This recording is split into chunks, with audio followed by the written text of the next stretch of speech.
अस्सलाम वालेकुम, welcome to our channel medical point and this is doctor Mrs Saeed. तो चलते हैं अपनी वीडियो की तरफ। ख़ानदानी मनसूबाबंदी में एक तरीका है नलबंदी, जिसको हम इंग्लिश में कहते हैं ट्यूबर लाइगेशन।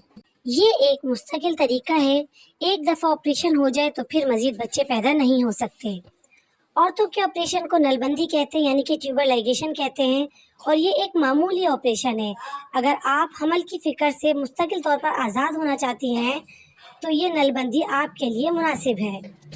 नलबंदी के लिए अस्पताल जाना होता है, जहां पेट को सुन करके छोटा सा चीरा लगाया जाता है और दोनों नालियां जो अंडे को हैजादानियों से रहम तक पहुंचाती हैं काट कर बांध दी जाती हैं।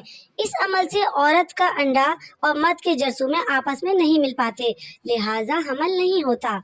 इस ऑपरेशन से पहले शौहर की रजामंदी जरूरी है, लिहाजा शौहर के दस्तखत दिए जाते हैं और इसके लिए शौहर को इजाजतनामे पर दस्तखत या अंगूठा करना लाजमी होता है।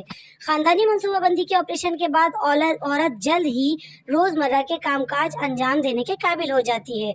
जिनसी ताल्लुकात पर यानी कि सेक्सुअल इंटरकोर्स पर इसका असर नहीं होता। ये तरीका फी मौसद और मुस्तकिल है और इसके बाद कोई दूसरा तरीका इस्तेमाल करने की ज़रूरत नहीं पड़ती।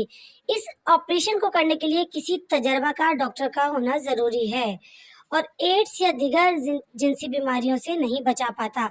यानी कि अगर किसी को हेपेटाइटिस या एड्स है और वो ये ट्यूबर लाइगेशन करवा लेता है तो उसको उसके बाद कोई ना कोई बैरियर लाजमी यूज़ करना होगा, जैसे कि कॉन्डोम्स। हाँ, तो इससे रिलेटेड कोई भी सवाल हो तो आप हमसे कमेंट्स बॉक्स में पूछ सकते हैं। वीडियो को लाइक कीजिए और हमारे चैनल को सब्सक्राइब करना मत भूलिए। नेक्स्ट टाइम मिलते हैं किसी नेक्स्ट वीडियो के साथ। जब तक के लिए हमें दीजिए इजाज़त। अल्लाह हाफ़िज़। आप हमसे फैमिली प्लानिंग की कोई भी सर्विस हासिल कर सकते हैं, जैसा कि 3 माह का इंजेक्शन है, फैमला 28 वक्फे की गोलियां हैं, इमरजेंसी जो है वो पिल्स भी हैं। और इससे रिलेटेड अगर आपको कोई भी मालूमात चाहिए तो आप हमसे कमेंट्स बॉक्स में पूछ सकते हैं।